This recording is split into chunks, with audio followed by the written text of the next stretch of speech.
주요 단신입니다. 부산 진해경제자유구역청이 지금과 같이 저조한 실적이 계속되면 해체할 수 있다고 홍준표 지사가 밝혔습니다.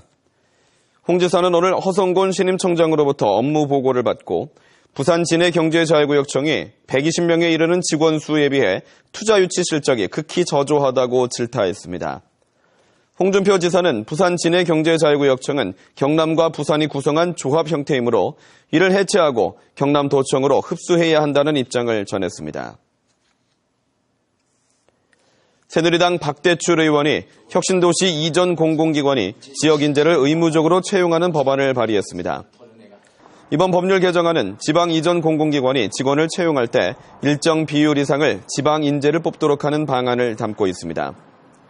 지난해 7월에 시행된 지역균형인재법은 공공기관이 지역인재를 35% 이상 채용하도록 권고하고 있지만 진주 혁신도시 이전 공공기관 7곳에 지난해 신입사원 가운데 경남 지역 대졸자는 3.2%에 불과했습니다. 삼성물산이 삼성테크윈 노조를 사찰했다는 의혹이 제기되면서 금속노조 삼성테크윈 지회가 경영진에 사과를 요구했습니다. 삼성테크윈 지회는 삼성물산 직원들이 매각 반대 시위를 하고 주주총회에 참석하려는 노조 간부들을 사찰한 증거가 제시됐다며 삼성이 노동조합에 대한 혐오를 드러낸 것이라고 비판했습니다. 삼성물산은 물의를 일으킨 데 대해 사과하고 엄중한 조치를 취하겠다고 밝혔습니다. 경남 남해안 수산물을 미국으로 수출할 때 관건이 되는 미 FDA 점검에서 안전하다는 평가를 받았습니다.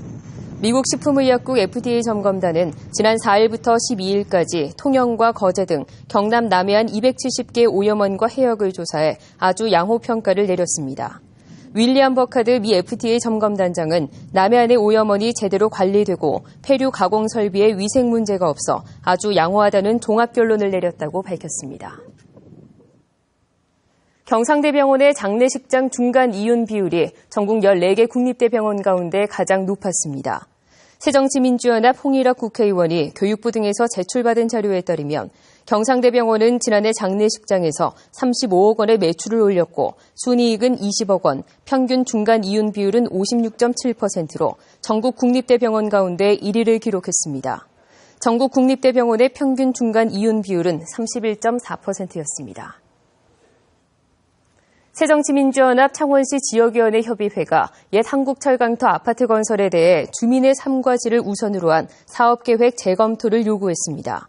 새정치민주연합은 오늘 창원시청에서 기자회견을 열고 가구 수가 늘어나면서 교통과 교육, 주차 등 많은 문제점이 생길 수 있다면서 사업계획 보완이 필요하다고 주장했습니다.